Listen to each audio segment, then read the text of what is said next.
Hi everyone, my name's Abul and welcome back to CRTV, powered by City Realtor. Before we start, I do want to remind you that this is a brand new channel, so please do remember to like and subscribe. So this video is titled How to Add a Bedroom to Your Flat. Now I didn't say house. If I did, then the answer may have been a little simpler, like build a loft extension or a rear extension. I will preface this video, however, by saying this is mainly aimed at landlords and developers, but if you're a homeowner, this might be something you can do too. So here's a property that I recently sold. It's a one-bedroom flat. The property was sold with conditional planning permission to be able to turn it into a two-bedroom flat. But it's a flat. Where is the extra bedroom going to come from?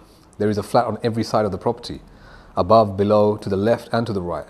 So where is that extra space for the bedroom? Let's analyze the floor plan a bit more. As you can see, we have the bedroom, bathroom, living room, kitchen, and the toilet here just as you enter. The plan now is to demolish the kitchen, move it to the living room and turn that space into an open plan kitchen living room.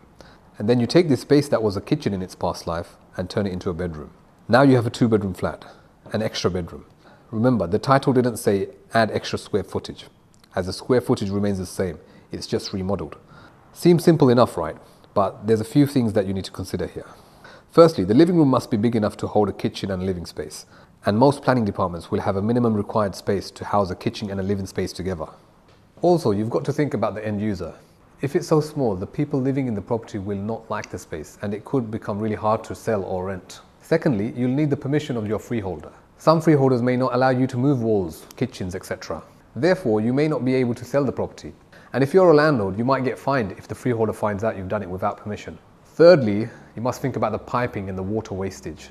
To move the kitchen, you have to think about what kind of piping is hiding behind the cupboards. It's very hard to see without ripping out the kitchen entirely. However, a trained eye will be able to give you the best and worst case scenarios. You may be able to move it, or you may just have to cover it. Also, where is the waste stack? Is there only one?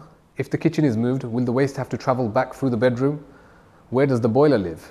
Is it in the kitchen? How much work is it to move? Will you need to cut out a new flue into the wall? All things that you need to think about. Fourthly, if you are looking to add value and sell the property to make a profit, you need to remember it will probably not achieve the same amount a normal two-bed will in the building. However, the best way to do this, in my opinion, is to buy a property that requires a lot of work, which you should be able to buy at a subsidized price. Therefore, that cost then becomes similar to what it would have cost to renovate it back to a one-bed.